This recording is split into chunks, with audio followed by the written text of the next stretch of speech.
တခုခုထားလို့ချက်ချင်းအောင်မြင်တဲ့ပုံရိပ်မထွက်ရင်တိတ်ခါကြမှာဆိုလို့ဘာမှစမလုပ်ဖြစ်ဘူးဆိုတဲ့စကားကိုတော်တော်များများကြားရပါတယ်ဒါဟာအစကိုခတ်စေတဲ့ကိုယ်စိတ်က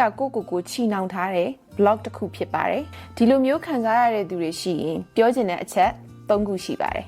နံပါတ်1အချက်က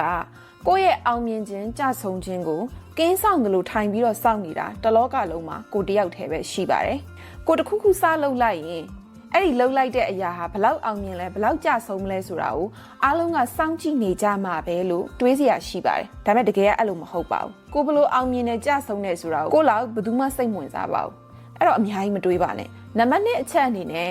တုံများကနေစပြီးတော့ရလက်တစ်ခုခုထွက်အောင်လုပ်ရတဲ့အလုပ်တိုင်းဟာအချိန်ပေးရပါတယ်စိတ်ရှည်ရပါတယ်ရုပ်ရှင်တွေထဲမှာလိုမျိုးမိုးကုတ်ကိုအခုသွားပြီးတော့ချက်ချင်းကြောက်အောင်ပြီးပြန်လာတာမျိုးမဖြစ်နိုင်တယ်လို့မနေ့ကနိုင်ငံသားထွက်ပြီးဒီနေ့ Land Cruiser ကြီးစီးတဲ့တထေးဖြစ်မသွားပါဘူးဒါကိုအတွေ့အကြုံရှိသူတိုင်းအလုတ်လုတ်ဖူးသူတိုင်းသိပါတယ်ဒီနေ့မျိုးစေ့ချပြီးတော့မနှက်ဖြန်အသေးပွင့်နေလိုချင်တာမျိုးမျှော်လင့်လို့မရပါဘူးရလက်ကိုရီမှန်းတာကကောင်းပါတယ်တစ်ချိန်တည်းမှာပဲ process လို့ခေါ်တဲ့ဖြစ်စဉ်ကိုယုံကြည်ပြီးတော့စိတ်ရှည်ပြီးလှုပ်ရှားရှိတာကိုပုံမှန်လေးလုပ်သွားဖို့ပဲလိုတာပါနံပါတ်3အနေနဲ့ကိုလှုပ်ချင်တဲ့ကိုအကောင့်ထဲပေါ်ချင်တဲ့